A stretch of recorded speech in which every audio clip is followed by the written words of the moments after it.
वंदे पुरुषोत्तमं भक्त प्रवर परम श्रद्ध सुशील चंद्र वसुधा। उनके एक प्राण मुग्ध कर आचरण जो सभी के हृदय को द्रवित कर देते हैं, पिघला देते हैं और सबके हृदय में उनके प्रति जो प्रेम है, जितना भी प्रेम था, इस आचरण के माध्यम से वो प्रेम और बढ़ जाता है। क्या था वो घटना जिस घटना से सभी लोग एकदम हतबम हो गए, और इस घटना हम सब के लिए प्रेरणा देती है। ये एक ऐसी घटना है जो हम कल्पना नहीं कर सकते हैं। कलकत्ता के जो घर परमदयाल जी छिछि ठाकुर जहाँ रहते थे, हर्तिक लेन में, वहाँ पर एक दिन गंभीर रात में हमारे सुशील चंद्र वसुधा ठाकुर जी को कुछ काम लेकर बाहर गए थे। तो उस काम को संपन्न करने में देर होने के बजाय से वो काफ़ी गहरी रात, देर रात तक घर पहुंच पाए। हमारे परम श्रद्धा सुशील चंद्र वसुधा जब उस घर पे आए तो देखा रात के लगभग 12 बजे के बाद का ये घटना। सभी लोग सो गए अपने अपनी जगह पे, और भक्तों का काफी भीड़ था। कहीं पे कोई जगह नहीं थी। सुशील चंद्र वसुधा ने किसी से कोई बात नहीं कहा। वो धीरे धीरे दबे हुए पैर से घर को अंदर प्रवेश करते हैं और सीढ़ी के ऊपर चुपचाप बैठ जाते हैं। पूरा दिन भर का थकान, भोजन किए नहीं किए, भूखे भी हैं, थके भी हैं, इसी अवस्था में किसी को ना बुलाकर उस सीढ़ी के ऊपर धीरे धीरे सो गए। जरा हम लोग स्वाभाविक दृष्टि से कल्पना करें, उस समय हमारे परम श्रद्धा सुशील चंद्र वसुधा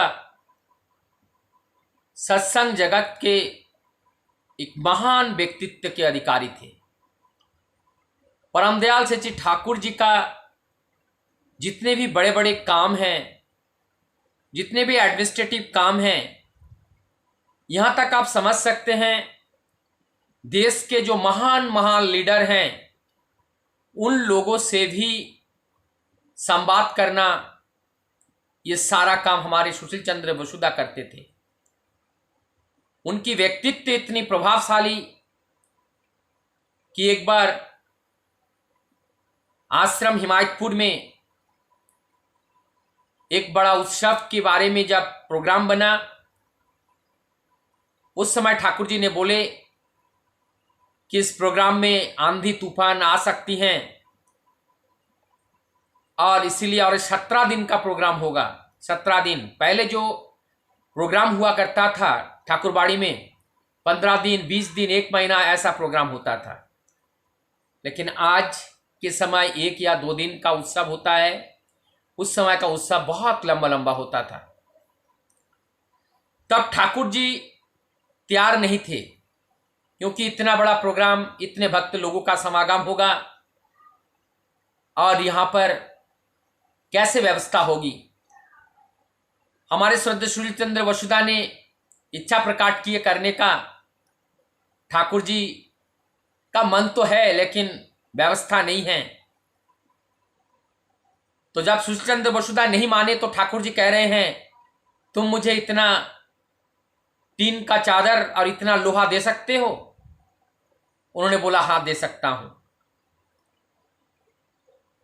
उस समय की बात है जब सोने 10 ग्राम सोना का कीमत 10 या 15 रुपए का था। उस समय लोहा और टीन का चादर 10,000 रुपए की जरूरत थी।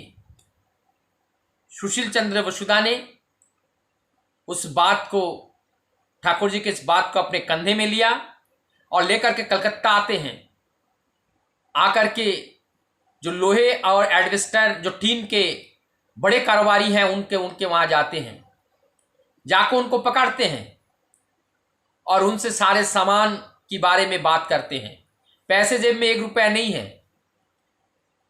फिर जब उनसे बात हुई तो उन्होंने कहा कि भाई उधार हम कैसे देंगे।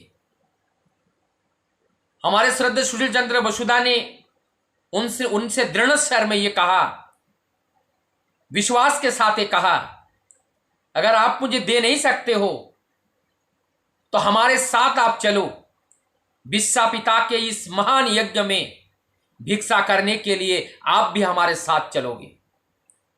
जब ये बात को कहा उस बड़े कारोबारी के साथ, तब उन्होंने कहा आप मुझे 500 रुपया का व्यवस्था कर दो, मैं व्यवस्था देख रहा हूं। तब उन्होंने 500 रुपए की बात की। हमारे श्रद्धेय सुशील चंद्र वसुधा कलकत्ता में हमारे गुरु भाई हैं, उनके पास जाते हैं और वहां से ये 500 रुपया का व्यवस्था करते हैं। वो 500 रुपीज ला करके उस व्यापारी को देते हैं और वहां से गाड़ी भर के 10,000 का वो सारा सामान हिमायतपुर में पहुंचता है। ऐसे महान व्यक्तित्व के धनी हमारे श्रद्धेय सुशील चंद्र वसुधा,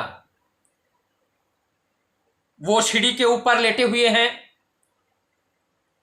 देर रात में जब कोई भक्त वहां उठे, देखा अरे सीढ़ी के ऊपर कौन है, जाकर के देखा सुशील चंद्र वसुधा है। तब उन्होंने धीरे धीरे आकर के ऐसे महान व्यक्तित्व को सभी के कान में कानाफूसी कर दी। सभी लोग उठ गए। क्या किया? किसी ने भी आवाज नहीं किया। एक एक जने हमारे वो सुशील वसुधा को हवा करने के कार्य में लगा दिए।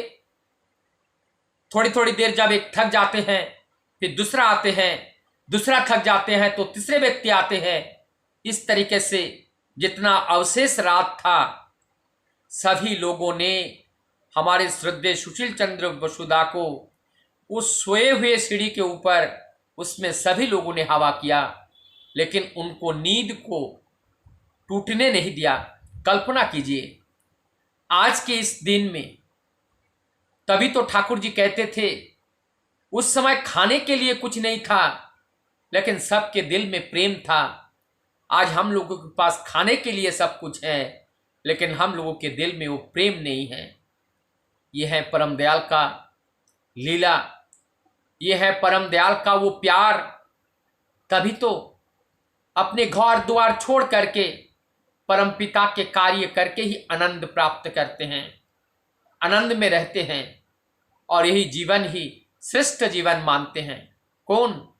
जो बुद्धिजीवी थे, जो वास्तव में अपने जीवन को समझे थे, जो वास्तव में ठाकुर जी को एक बार समझे थे। उन्होंने इस जगत को तुच्छ माना था, परम पिता के कार्य को ही वास्तव कार्य मान के अपने संपूर्ण जीवन प्रभु के निर्देश में, प्रभु के निर्देश पालन करने के लिए न्यौछावर कर दिए। ये जीवन प्रभु के चरण में दान कर दिए।